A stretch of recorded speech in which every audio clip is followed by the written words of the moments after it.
کوئی اگلا سوال یہ ہے کہ بھائی کہتے ہیں آپ نے جو ہے اپنے نظریات نوجوانوں کے اندر بڑی چالاکی سے جو ہے نا وہ داخل کر دیے ہیں، تو پلیز کھل کر سامنے آئیں اور اپنے فرقے کا باقاعدہ نام جو ہے وہ اناؤنس کر دیں اور مساجد بنانے کا بھی سلسلہ شروع کر دیں۔ یہ آپ کی یہ آپ کی جو شیطانی خواہش ہے نا کبھی پوری نہیں ہوگی۔ آپ کو پتا ہے کہ انشاءاللہ تعالی کبھی پوری نہیں ہوگی۔ 2008 میں تقریباً 300-350 بلوائی آگے تھے، جیسے سیدنا عثمان پہ ٹوٹے تھے نا بلوائی، ہم پہ بھی یہاں ٹوٹے تھے۔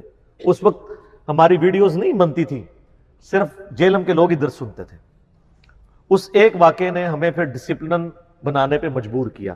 جس طرح آپ کو پتا ہے کہ غزوہ احد میں صحابہ کرام سے ایک غلطی ہوئی، اس کے بعد پھر ڈسپلن نہیں انہوں نے لوز کیا، تبھی تو قادسیہ اور یرموک جیتی۔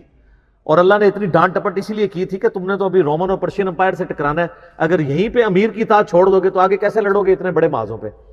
تو ہمارے ساتھ بھی اس طرح کا ایک واقعہ آیا، تو انہوں نے ہمیں کہا کہ ہمارا صرف آپ سے یہ شکوہ ہے جو آپ نے نوجوانان اہل سنت لکھے نا، اس کی بجائے نا کچھ اور لکھ دیں تاکہ ہمارے لوگ یہاں نہ آئیں، اپنا کوئی فرقہ اناؤنس کر دیں۔ بھئی کیوں اناؤنس کریں؟ ہم آپ کے پیچھے نمازیں پڑھتے ہیں، چندے آپ کو دیتے ہیں نا، ہم نے چندہ نہ قربانی کی کھالے ہیں، نہ فطرانے اکٹھے کرنے ہیں، نہ ہمیں یہ ہے کہ آپ کے پیچھے نماز نہیں ہوتی، ہماری تو نماز ہوتی ہے۔ تو ہمارے لیے کیا موٹیویشن ہے اس کے پیچھے؟ جو ساری موٹیویشنز آپ کی ہیں، چلاکی سے داخل نہیں کیے، چلاکی سے کی ہوتی تو ہم فرقے اناؤنس کر کے جاتے۔ اور یہ جو بعض لوگ کمزور گول کیپر کہتے ہیں نا، وہ جی پرانے بزرگوں نے کوئی فرقے اناؤنس نہیں کیے، سر وہ خود فرقے بنا کے گئے ہیں اور اتنی مضبوطی سے بنا کے گئے ہیں۔ آپ اعلیٰ حضرت نے اپنی وفات سے چند گھنٹے پہلے وصایا شریف لکھوائی تھی، وہ پرنٹڈ ہے اردو میں۔ اس میں انہوں نے یہ جملہ لکھوایا تھا کہ میرا عقیدہ اور میرا مذہب جو میری کتابوں سے ثابت ہے وہ تمہارے لیے دنیا کے سب سے بڑے فرض سے بڑا فرض ہے، اس پہ چلنا۔ تو یہ دیوبندی بھی اسی طریقے سے المحنت دے کے گئے ہیں نا آپ کو۔ اب زیادہ بات ہے کہ جب ہم نے المحنت کو کھولا ہے تو المحنت سے ہی بھاگ رہے ہیں، ورنہ ان کی کتاب ہے 35 علماء دیوبند کے سائن ہیں انکلوڈنگ اشرف علی تھانوی صاحب۔ المحنت سے کون بھاگ سکتا ہے؟ یہ ٹیکسٹ بک ہے ان کی۔ تو ہم نے آپ کو کوئی کتاب نہیں دی ہے، انہی کتابوں سے جوڑا ہے جو اللہ کے نبی کی کتابیں ہیں صلی اللہ علیہ وآلہ وسلم۔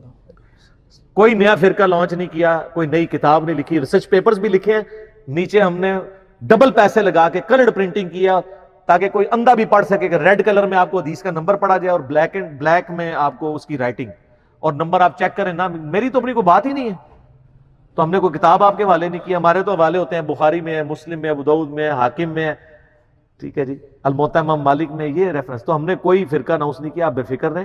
یہ آپ کی جو شیطانی خواہش ہے کبھی پوری نہیں ہونے دیں گے، اس لیے کہ ہم ساروں کو مسلمان سمجھتے ہیں اور ہمارا ذریعہ معاش یہ نہیں ہے کہ ہم لوگوں سے چندے تھے، اس لیے ہماری ضرورت نہیں ہے فرقے بنانا۔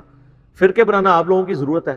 اور آپ کو حیرانگی والی بات بتاؤں میں کہ پاکستان میں کوئی مسجد بغیر فرقے کے نام کے رجسٹر نہیں ہو سکتی جی۔ وہ باقاعدہ آپ سے کہتے ہیں جناب کہ جی وہ آپ بتائیں آپ کا فرقہ کون سا ہے۔ یہ اکیڈمی بڑی مصیبت سے ہم نے جو ہے وہ رجسٹر کرائی ہے اور ہم نے کہا آپ لکھ دیں مسلمان۔ انہوں نے کہا جی مسلمان کیوں ہوتا ہے؟ اے خدمات نے بزرگان دین دیا کہ یہ پتہ ہی نہیں ہے کہ مسلمان کیا ہوتا ہے، یہ لوگوں کو بتانا پڑ رہا ہے۔ اور پھر کہتے ہیں نہیں ہم مسلمان ہی ہیں۔ ہم جب مسلم کی بات کرتے ہیں آگے سے چھڑ جاتے ہیں۔ صحیح مسلم میں حدیث ہے کہ ہفتے میں ایک دن غسل کرنا ہر مسلم پہ فرض ہے جس میں وہ اپنے جسم کا میل دھوئے۔ اور بخاری مسلم میں اشارہ ملتا ہے اس حوالے سے کہ بھی جمعے والے دن آپ کریں تو افضل ہے، جمعے کے علاوہ بھی آپ لے سکتے ہیں ایک غسل۔ وہاں تو نہیں ہے بریلوی دیوبندی اہل حدیث شیعہ پہ واجب ہے، نہیں، قطعاً نہیں ایسا۔ تو لوگوں نے خود سے بنائی ہوئی یہ چیزیں۔ اور میں اس میں ایک عرض کروں ایک بڑی مزے کی چیز جو میں اکثر پیش کرتا ہوں، آپ کو پتا ہے نا وہ صحیح مسلم شریف میں حدیث ہے کہ نبی علیہ السلام نے فرمایا کہ قرب قیامت میں اگر کوئی یہودی کسی پتھر کے پیچھے بھی چھپا ہوگا نا تو اس کے پیچھے سے بھی وہ پتھر بھی بولے گا میرے پیچھے یہودی ہے۔ یعنی یہ میدان جنگ کی بات ہو رہی، یہ نہیں ہے کہ جو یہودی ملے اسے کاٹ دو، میدان جنگ میں۔ تو نبی علیہ السلام نے فرمایا کہ ایک درخت ہے غرقد کا درخت، جو ان کی حفاظت کرے گا وہ نہیں بولے گا، باقی سب بولیں گے۔ اور اس میں الفاظ ہے ایھا المسلم، اے مسلم میرے پیچھے یہودی سے کاٹ دے۔ پھر کوئی جائے گا تو یہ جی پھر تو کوئی جائے گا ہی نہیں۔ ہاں ظاہر ہے، وہ کہیں گے انجینئر صاحب کی کوئی ویڈیو لگی ہوئی ہے پیچھے، اے مسلم مسلم کہہ رہا ہے۔ تو ویسے جو ادھر تک پہنچ چکا ہوگا نا میدان جنگ میں، وہ ویڈیو سننے والا ہی ہوگا, اس کو پتا چل جائے گا کہ یہ ساڈی آواز ہے. اس تک بریلویت, دیوبندیت, اہل حدیث, شیعت ختم ہو چکی ہوگی انشاءاللہ. آپ دیکھ نہیں رہے, منہ چھپاتے پھر رہے ہیں. کئی مفتی ہیں جو ہم سے گلا کرتے ہیں کہ مجھے دیوبندی نہ کہا کریں. آپ کے وہ کراچی کے مفتی صاحب, انہوں نے کہا کہ میری تصویر بھی نہ لگایا کریں, مجھے دیوبندی نہ کہا کریں. بڑی اچھی بات ہے. ہم نے اس دن سے ان کی تصویریں لگانا چھوڑ دی ہیں تھم نے اس کے اوپر, اور ان کو بھی اب آرام ہے. آپ دیکھ رہے ہیں کوئی کلپ نہیں ان کا آ رہا, کیونکہ ان کو پتہ چل گیا ہے کہ جی کلپ آئے گا تو پھر مشین پہ چڑھ جاؤں گا. تو ایک بار یعنی ان کو اندازہ ہو گیا. یہاں لوگ کہتے ہیں کہ جناب یہ خام خواہ انجینئر صاحب کو چھیڑ کے تو خود تو مشین پہ چڑھتے ہیں, ہم تو ڈوبے ہیں سنم, تو میں بھی لے ڈوبیں گے, ہمیں بھی چڑھوا دیتے ہیں مشین کے اوپر.